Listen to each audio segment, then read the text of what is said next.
Hello guys, मैं हूं गोल्डी और मेरे किचन में आप सभी का बहुत बहुत स्वागत है। आज मैं आपके बालों का एकदम बेस्ट सोल्यूशन लेकर आई हूँ। आज मैं बनाने वाली हूँ प्याज का तेल। प्याज का तेल का नाम सुनते ही आपको थोड़ा सा अजीब लगेगा, लेकिन जब मैं इसके फायदे बताऊंगी तो आपका भी मन करेगा ये तेल बनाने का। इसके बहुत ज़्यादा फायदे हैं। प्याज का तेल बनाने के लिए जो जो सामग्री लगेगी आज मैं उसके फायदे भी बताने वाली हूँ। और ये सामग्री ऐसी होगी जो आपके किचन में बहुत ही आसानी से मिल जाएगी और आप इजिली ये तेल बना करके तैयार कर सकते हैं।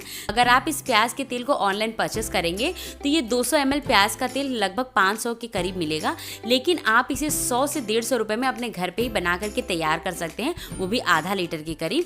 तो आइए हम जल्दी से इस रेसिपी की शुरुआत कर लेते हैं और देखते हैं कि प्याज का तेल कैसे बनाते हैं। अगर आप मेरे चैनल पे नए हैं तो जल्दी से मेरे चैनल को सब्सक्राइब कर दीजिए, बगल में छोटी सी घंटी उसे भी दबा दीजिए, ताकि जब भी मैं कोई अलग अलग तरीके की रेसिपी या फिर इस तरीके की इफेक्टिव ऑयल की रेसिपी शेयर करूं तो आप तक वो सबसे पहले पहुंचे। प्याज का तेल बनाने के लिए मैंने यहाँ पे 2 मीडियम साइज के प्याज लिए हैं, जिसे मैंने 1 इंच के टुकड़ों में कट कर लिया है। ये देखिए, हमें इस तरीके के लंबे लंबे पीसेस में कट कर लेना है। आप इसे छोटे छोटे पीसेस में भी कट कर सकते हैं, क्योंकि हमें इसे ग्राइंड करना है। और अब मैं बताने वाली हूँ प्याज के फायदे, जो हमारे हेयर के लिए कितना इफेक्टिव होगा। प्याज को जब आप काटते हैं तो उसमें से एक स्ट्रॉन्ग सी स्मेल आती है, वो सल्फर की वजह से आती है। और सल्फर हमारे बालों के लिए बहुत ही फायदेमंद माना जाता है। सल्फर हमारे जड़ों को रीजनरेट करता है, जिसकी वजह से हमारे बाल झड़ते नहीं हैं और 2 गुना तेजी से बढ़ते हैं। और प्याज में एंटीऑक्सीडेंट की मात्रा भी भरपूर होती है, जो हमारे बालों को लंबे समय तक काले बनाए रखती है, यानी कि हमारे बाल जल्दी सफ़ेद नहीं पड़ते हैं। प्याज के गुणों को जान लेने के बाद अब मैं इसे डाल दूंगी मिक्सर जार में, क्योंकि हमें इसे ग्राइंड करना है।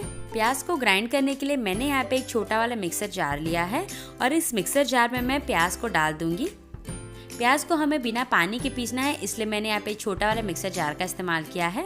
और अब मैं इसमें ऐड कर दूंगी लहसुन, लगभग 1/4 कप के करीब। लहसुन के भी बहुत ज़्यादा फायदे हैं। ये आपके खाने के साथ साथ आपके बालों के लिए भी बहुत ज़्यादा इफेक्टिव होता है।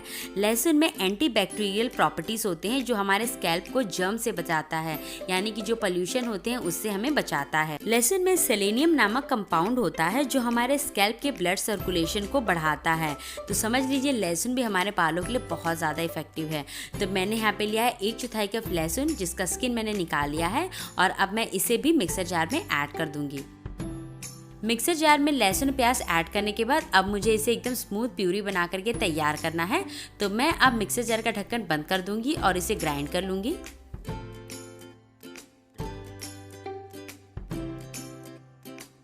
और ये देखिए, मैंने यहाँ पे लहसुन और प्याज को एकदम अच्छे से ग्राइंड कर लिया है। तो अब मैं मिक्सर जार का ढक्कन खोल लेती हूँ और ये देखिए कितना स्मूथ प्यूरी बन करके तैयार हुआ है।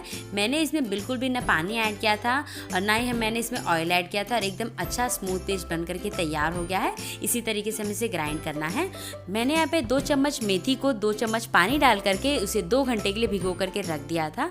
और आप देख सकते हैं मेथी हल्की सी फूल गई है और ये ड्राई भी हो गई है। मैंने यहाँ पे जो खड़ी वाली मेथी होती है उसे ग्राइंड कर लिया था। ये देखिए इस तरीके से हो जाता है। उसके बाद मैंने इसे भिगोया था तो वो फूल करके डबल हो गया है। आप चाहें तो खड़े मेथी का भी इस्तेमाल कर सकते हैं, लेकिन खड़े मेथी को भिगोने में पानी की मात्रा ज़्यादा लगती है और हम ऑयल बनाएंगे तो ऑयल में बिल्कुल भी पानी की ज़रूरत नहीं है। तो इसलिए मैंने यहाँ पे पहले मेथी को अच्छे से ग्राइंड किया था, उसके बाद मैंने उसे सोक करने के लिए रखा था। तो आप भी यही ट्रिक अपनाइए। मेथी हमारे बालों के लिए बहुत ही ज़्यादा फायदेमंद माना जाता है। मेथी हमारे स्कैल्प को हेल्दी रखता है, ये डैंड्रफ से भी बचाता है और बालों को सॉफ्ट और शाइन बना करके रखता है। जिनके बाल काफ़ी ड्राई हैं उनके लिए मेथी बहुत ही अच्छा ऑप्शन है। तो अब मैं इस मेथी को भी मिक्सर जार में डाल दूंगी, क्योंकि हमें इसे भी ग्राइंड कर लेना है। मेथी डाल देने के बाद अब मैं इसमें ऐड करने वाली हूँ आधा कप करी पत्ता। ये फ्रेश करी पत्ता है, डायरेक्ट मैंने इसे वॉश करके हल्का सा फैन में सुखा लिया था। आप चाहें तो इसे डायरेक्ट तोड़ करके भी यूज़ कर सकते हैं। मैंने यहाँ पे करी लीव्स को हल्का सा ड्राई किया है, आप खुद ही देख सकते हैं। करी पत्ता के भी बहुत ज़्यादा फायदे होते हैं। करी लीव्स हमारे बालों को पोल्यूशन और हार्मफुल केमिकल से बचाते हैं, हमारे बालों को झड़ने और पतला होने से भी रोकते हैं। जिनके बाल समय से पहले सफ़ेद हो रहे हैं उन्हें करी पत्ता का इस्तेमाल ज़्यादा करना चाहिए। तो यानी आप समझ लीजिए कि खाने के साथ साथ हमें इसे लगाने के लिए भी बहुत ज़्यादा इस्तेमाल करना चाहिए। तो अब मैं इस हाफ कप कड़ी पत्ता को भी मिक्सर जार में डाल दूंगी, क्योंकि मुझे भी इसे एकदम अच्छे से ग्राइंड करना है।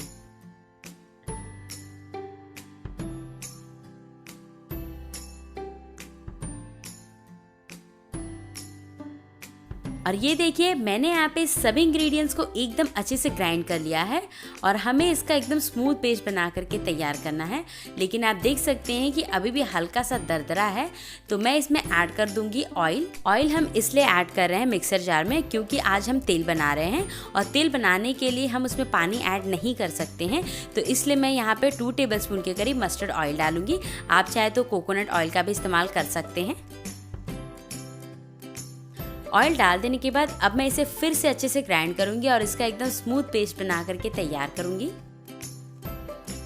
और ये देखिए मैंने यहाँ पे सभी इंग्रेडिएंट्स को एकदम अच्छे से ग्राइंड कर लिया है और एकदम स्मूथ पेस्ट बन करके तैयार भी हो गया है। तो आइए मैं नेक्स्ट प्रोसेस पे चलती हूँ और जल्दी से प्याज का तेल बना करके तैयार कर लेती हूँ। प्याज का तेल बनाने के लिए मैंने यहाँ पे 1 कप नारियल का तेल लिया है, यानी कि हमने यहाँ पे 200 ml के बराबर नारियल का तेल लिया है। नारियल के तेल के भी बहुत सारे फ़ायदे होते हैं। मैंने यहाँ पे पैराशूट ब्रांड का लिया है, आप अपने चॉइस के हिसाब से कोई भी ब्रांड चूज़ कर सकते हैं। नारियल का तेल एकमात्र ऐसा तेल है जो बालों के जड़ों तक बहुत ही आसानी से पहुँच जाता है और आपके बालों की हर समस्या से निजात दिलाता है। नारियल का तेल एकमात्र ऐसा तेल है जो आपके बालों को बहुत देर तक मॉइस्चराइज रखता है, स्प्लिटेंस को भी ये कम करता है। और साथ ही में हमने यहाँ पे लिया है 1 कप मस्टर्ड ऑयल यानी सरसों का तेल। अगर आप इसे देखेंगे तो ये 200 ml के बराबर है। सरसों के तेल के भी बहुत ज्यादा फायदे हैं। सरसों के तेल में ओमेगा 3 भरपूर मात्रा में होता है, जिसके कारण हमारे बाल बहुत ही मजबूत बनते हैं। बालों को ये बढ़ने में भी बहुत ही मदद करता है। इसके अलावा सरसों के तेल हमारे बालों को काफी चमकदार बनाते हैं, स्कैल्प के ब्लड सर्कुलेशन को भी बढ़ाते हैं और साथ ही में इसमें आयरन, कैल्शियम और मैग्नीशियम जैसे तत्व पाए जाते हैं जो हमारे बॉडी के इंटरनल पार्ट के साथ साथ हमारे एक्सटर्नल पार्ट यानी कि हेयर के लिए बहुत ज्यादा इंपॉर्टेंट है। तो अब आपकी चॉइस है, आप चाहें तो सरसों के तेल का इस्तेमाल कर लीजिए इस तेल को बनाने के लिए, या फिर नारियल के तेल से भी आप इसे बना सकते हैं। मैंने यहाँ पे दोनों ऑयल का इस्तेमाल किया है। तेल बनाने के लिए मैंने यहाँ पे लिया है एक एल्युमिनियम की कढ़ाई। ये कढ़ाई काफी भारी है क्योंकि हमें तेल को एकदम धीमी आंच पे पकाना है और कोई भी इंग्रेडिएंट्स बिल्कुल भी जलने नहीं चाहिए, इसलिए मैंने यहाँ पे एकदम हैवी कढ़ाई का इस्तेमाल किया है। जो नीचे से इसका जो तला है काफी हैवी है, मोटा है। इस तरीके की कढ़ाई ले लीजिए। आप चाहें तो कोई नॉनस्टिक कढ़ाई का इस्तेमाल भी कर सकते हैं, लेकिन नीचे से तला उसका भारी होना चाहिए। मैंने यहाँ पे एल्युमिनियम की कढ़ाई ली है जो सबसे बेस्ट है ऑयल बनाने के लिए। तो अब मैं सबसे पहले इस कढ़ाई में ऐड कर दूंगी मस्टर्ड ऑयल। हमने यहाँ पे सिर्फ 1 कप मस्टर्ड ऑयल लिया है। मस्टर्ड ऑयल डाल देने के बाद अब मैं इसमें ऐड करूंगी कोकोनट ऑयल यानी नारियल का तेल। दोनों ऑयल को डाल देने के बाद अब मैं इसमें ऐड करने वाली हूँ पिसे हुए इंग्रेडिएंट्स जो मैंने पहले ही ग्राइंड करके तैयार कर लिया था। ऑयल में हमें सारे मिक्सचर को डाल देना है।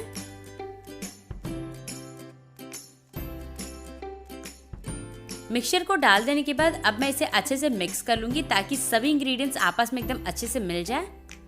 100% इफेक्टिव हेयर ऑयल को बनाने के लिए हमें 400 ml ऑयल की ज़रूरत पड़ेगी। तो आप चाहें तो 400 ml नारियल का तेल ले लीजिए या फिर आप 400 ml मस्टर्ड ऑयल का भी इस्तेमाल कर सकते हैं। और ये देखिए मैंने यहाँ पे मिक्सचर और ऑयल को एकदम अच्छे से मिक्स कर लिया और बहुत ही बढ़िया तरीके से मिक्स हो गए हैं। तो अब मैं इसे रखने वाली हूँ गैस पे। कढ़ाई को मैंने गैस पे रख दिया है, लेकिन अभी मैंने फ्लेम ऑन नहीं किया है क्योंकि कुछ टिप्स मैं आपको बता देती हूँ।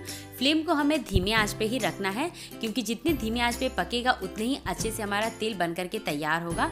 दूसरी ये बात है कि जब आप इसे पकाएंगे तो बिल्कुल अंदर से जो मटेरियल है वो जलना नहीं चाहिए। अगर तेल काला हो गया तो ये उतना अच्छा इफेक्ट नहीं करेगा जितना कि धीमी आंच पे पकने पे इफेक्ट करता है।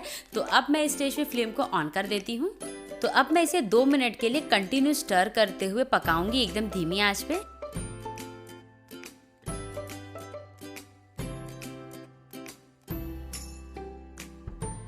दो मिनट हो चुके हैं और आप देख सकते हैं इस पे एकदम छोटे छोटे बबल्स आने शुरू हो गए हैं। छोटे बबल्स इसलिए आ रहे हैं क्योंकि मैं इसे एकदम धीमी आंच पे पका रही हूँ। अगर आप इसे हाई फ्लेम पे पकाएंगे तो इसमें बबल्स काफ़ी बड़े आने लगेंगे। तो हमें इसे कंटिन्यू इसी तरीके से पकाना है एकदम धीमी आंच पे।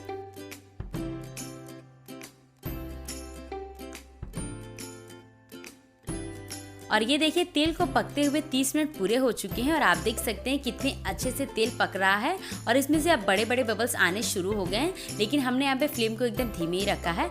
तो अब मैं इसे 15 मिनट के लिए और पका लूंगी, उसके बाद मैं आपको इसे चेक करके दिखाऊंगी। जैसे जैसे ये पकेगा वैसे वैसे तेल के अंदर का जो मॉइस्चर है कम हो जाएगा, क्योंकि प्याज में बहुत ज़्यादा मॉइस्चर होता है और उसे ख़त्म होने में काफ़ी टाइम लगता है। तो इसलिए हम इसे धीमी आँच पे पका रहे हैं और धीमे धीमे जो झाग है वो भी ख़त्म हो जाएंगी।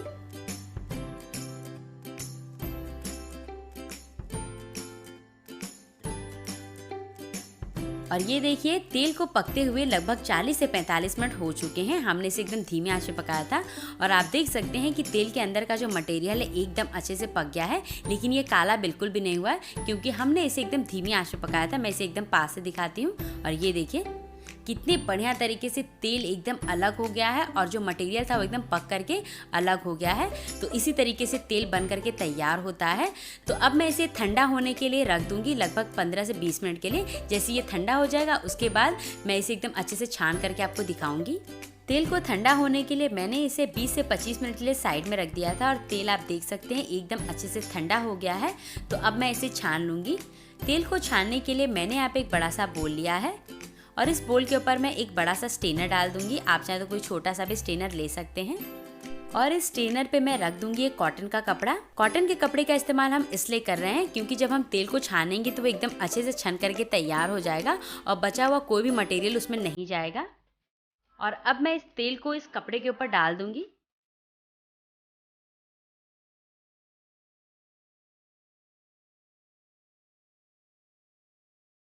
और अब मैं इस कपड़े की पोटली बना लूंगी और पोटली बना करके मुझे इसे एकदम दबा दबा कर एकदम अच्छे से छान लेना है ताकि तेल अलग हो जाए और बचा हुआ कचरा अलग हो जाए।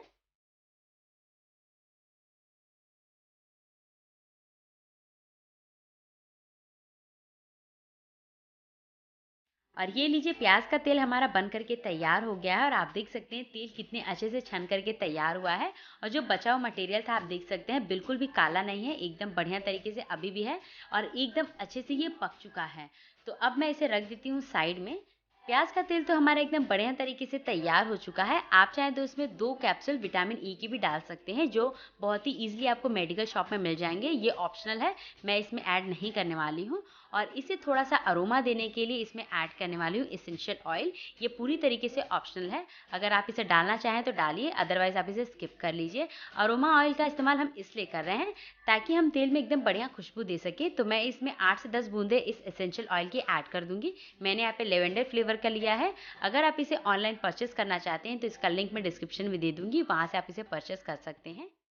अरोमा ऑयल डाल देने के बाद अब मैं इसे एकदम अच्छे से मिक्स कर लूंगी। और ये लीजिए हमारे बालों का सॉल्यूशन तैयार है, यानी प्याज का तेल। तो अब मैं इसे ट्रांसफ़र कर दूंगी एक जार में।